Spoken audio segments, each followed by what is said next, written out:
Hi friend, it's JP from toughtones.com. In this video I want to demonstrate how out-of-phase drum mics can ruin your whole drum sound, but also how to notice phase problems and how to deal with them. To put it shortly, phase cancellation can happen when the same source of sound is picked up with multiple mics. In situations like this, the same signal picked up by two different mics sort of cancel each other out.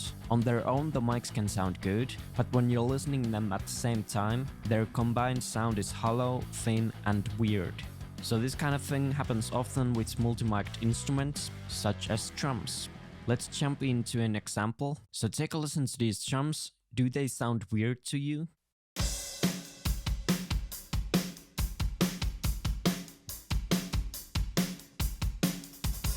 To me, the drums sound weak and thin. There's no impact, there's no power. However, the bass drum on its own sounds like this.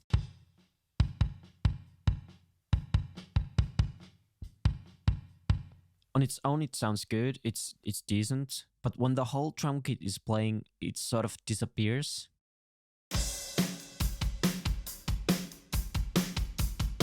So this is because the bass drum is out of phase with overheads. So how to fix this? We flip the phase of the kick drum.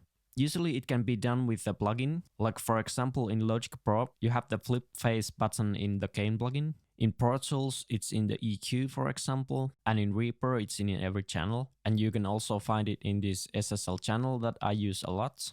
So this flips the phase of the channel 180 degrees. What this means is that it takes the audio wave and flips it around, so the top of the audio wave becomes the bottom of the audio wave and opposite. So let's take a listen how this affects our drum sound. I flip the phase back and forth in the middle of a playback.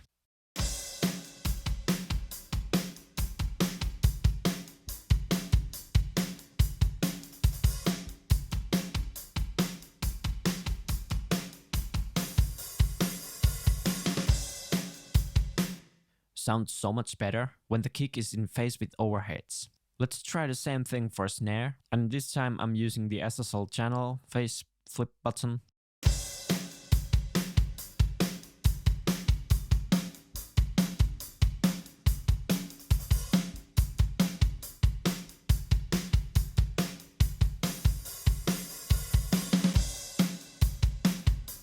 Alright.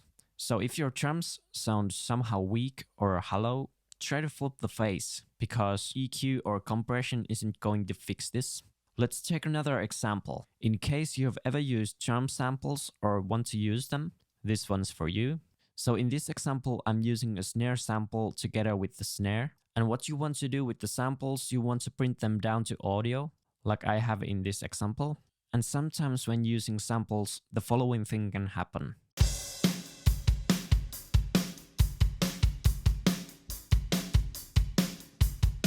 Did you know this? Take another listen.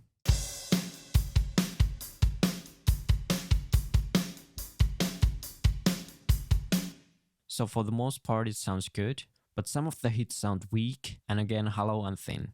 So when we compare the waveforms of the snare and the snare sample, we can see that the waveform is rising and declining at the same time, so that means they are in phase. However, when we zoom in the weak hit, we can see that the waveforms are out of phase. As one goes up, the other one goes down. Luckily this is easy to fix. We just cut out the weak hit and drag it back in phase with the snare.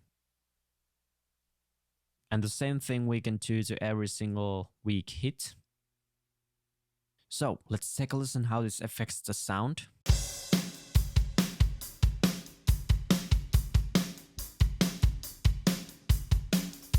So the whole problem went away. Let's take a quick listen before and after.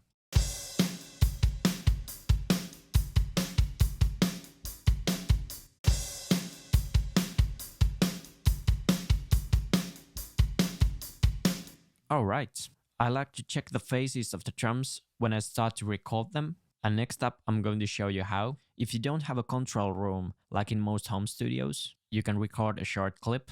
And then you want to solo the overheads, and then compare each close-mic'd drum to them. At the same time, try to flip the phase of the individual drum, and listen if it's better or worse with the phase flip on. Let's try that.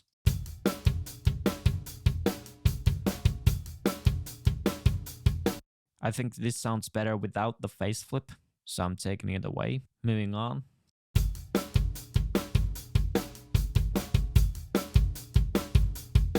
So much better with the face flip on, let's leave it there. And next up, snare.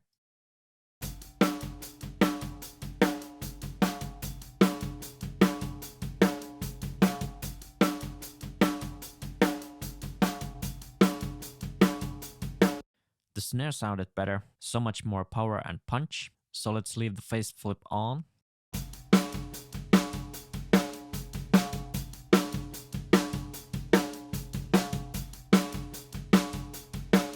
Flipping the face of the bottom mic of the snare made the whole snare sound thinner, so no face flip needed. And in this way you want to go through all the individual drums, making sure everything's in phase with the overheads. If it sounds better with the face flip on, leave it there. If not, take it out. Once you've checked the phases, you don't have to worry about them anymore until if you're using samples later on. So that's that. Now you know how to deal with phase cancellation. It's not exactly rocket science, but you have to know what you're doing. Alright, and if you want to know more about making professional quality music from your home studio or from your bedroom, then download my free guide, How to Turn Your Homemade Demos into Pro-Sounding Full Songs. You can download it from toughtones.com/guide. No commitments and it's yours forever. Thank you so much for watching this video. If you liked the video, leave a thumbs up and subscribe. Until next time, cheers!